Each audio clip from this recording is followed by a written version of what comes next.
సికింద్రాబాద్లోని ఓ famous హోటల్కి bomb బెదిరింపు call వచ్చింది. రైల్వే స్టేషన్ సమీపంలో ఉన్న ఆల్ఫా హోటల్కు బాంబు బెదిరింపులు వచ్చాయి. ఓ అఘంతకుడు ఫోన్ చేసి ఆల్ఫా హోటల్లో బాంబు పెట్టామని చెప్పాడు. వెంటనే అప్రమత్తమైన పోలీసులు హోటల్ని మూసేశారు.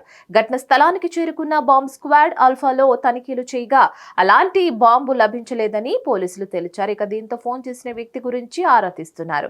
రాత్రి 10:45 మాకు ఫోన్ కాల్ వచ్చిందని వెంటనే స్క్వాడ్ విస్తృతంగా తనిఖీలు చేపట్టారని, తనిఖీల్లో బాంబు పెట్టిన దాఖలాలు కనిపించలేదని డీసీపీ సుబ్బారాయుడు తెలిపారు. దీంతో అది ఫేక్ కాల్ గా నిర్ధారణ అయిందని అన్నారు. కాల్ వచ్చింది ఖమ్మం నుంచి అని తేలింది. కానీ ఎవరు చేశారో ఇంకా తెలియాల్సి ఉంది.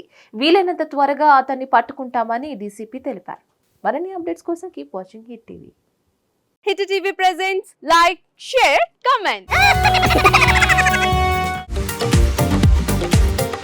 టీవీ వాళ్ళకు కూడా నేను ఒక సర్ప్రైజ్ ఇద్దాం అనుకుంటున్నాను. మీరు మాత్రమే జెస్సీ ఎందుకు అయ్యారు? ఇలాంటి అమ్మాయిలకి పిలవడానికి బాగుంటుంది.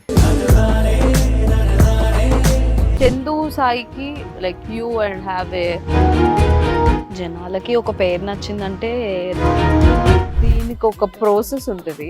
ఎందుకు ప్రాసెస్ డైరెక్ట్గా వెళ్ళిపోదాం. ఏదైనా ఒకటి మర్చిపోయినావా నువ్వు? ఏం మర్చిపోయావు? ఏదో ఆ టైంకి మన సుడి బాగుంటే ఎవరన్నా చూపిస్తే రాయగలం కానీ డోర్ టు డోర్ సేల్స్ చేసేవాళ్ళు. శారీ వస్తుంది, శారీలో వెనకాల కట్టుకుని